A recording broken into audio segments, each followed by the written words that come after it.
What is going on, YouTube? Welcome back to the channel. LexxExpress checking in with another WWE 2K22 video. So in this video, we're going to be talking about Booker T, the five-time champ. All right. Is Booker T an 88 overall? I mean, some of you guys are probably too young to even know who Booker T truly is. Maybe you guys just know him as the post-show panel analyst or the pre-show panel analyst. But Booker T was one of the more dominant WCW superstars to have ever stepped foot in a WWE ring. He was one of the first main eventers to have, jumped over when WCW was purchased, and he was already on the rise and a big time star, or at least getting to that when he was in WCW. He was definitely a main eventer when he came to WWE, and WWE put him over in that spot. And yes, he had his feud with Stone Cold, and it was a little embarrassing getting tossed around in the grocery store, which we all know and love and remember that moment. But it was their creative idea to put the whole segment together. They worked in that together. It's not like Booker T was getting buried. He was actually in the spotlight. And I remember seeing his reaction and seeing his eyes, and I just remember vividly how Booker T made me feel even when he was getting whooped by my favorite superstar. Booker T through and through was a pro, and he delivered, in my opinion.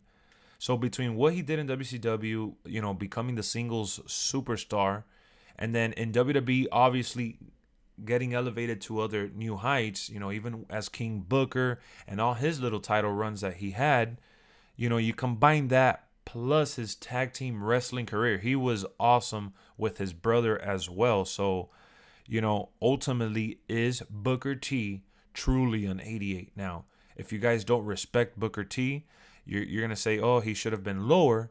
But I think that 88 overall is like borderline. I think he was an 88 overall at some point in time in his career. But for me, when I think about Booker T and we think about his prime, I don't think he was an 88 overall. And that's really where my issue comes with. That's where my issue comes in. I'm sorry. At the end of the day, we can change the rating. This is just the official rating, but you could tweak it however you see fit.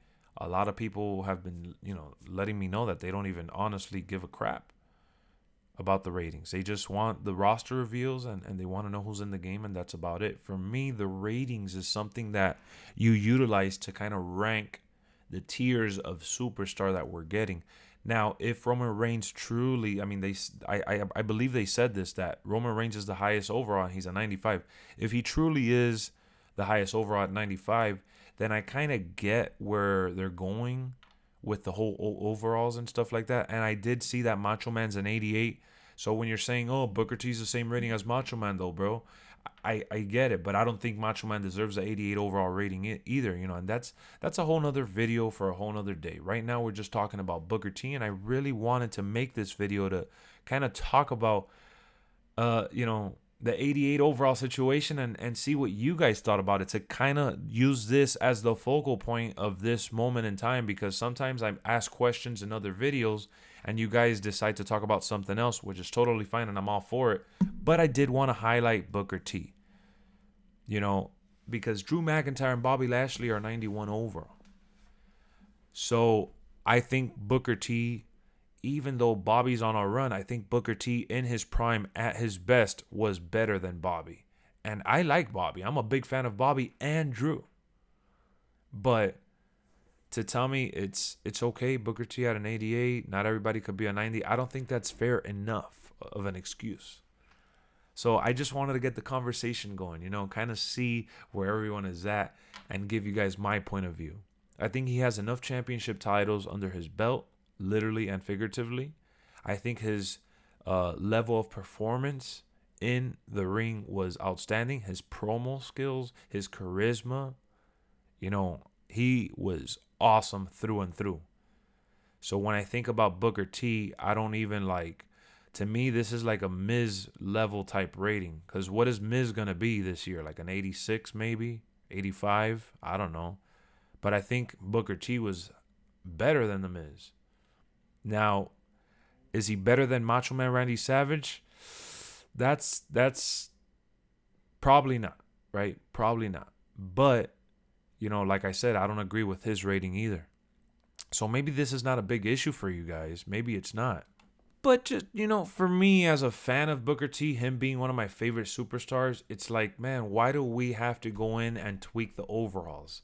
Why do we have to be the ones to update the roster attires through the creation suite? I get it. They give us all these customization tools and it's cool. It's all fine and dandy. Ultimately, I'm complaining and crying for no reason because I could customize it. It's my universe. It's my WWE. It's my world. I get to control who's a main eventer and who's not. That's the beauty of it. But for me, it just like I'm just raising the question. That's all I'm really doing here. So don't get mad at me for just saying no, he's not really an 88. Because I just want to kind of have this conversation with you guys. Honestly, this is a great conversation for a stream. So if you guys want to be a part of that conversation, I suggest you subscribe to the channel. Don't miss out on another stream or video because we will continue to talk about this and more for WWE 2K22. So I will see you on the next one. If I had to predict what rating Booker T should have gotten, I would say at the very, very minimum, 90-91. At the very minimum, 90-91. In his prime, Booker T in his prime, at the very least, 90-91. So it's not like they're off by too much, right? They're right there. But 88 overall, I can't dig that, sucker. Peace.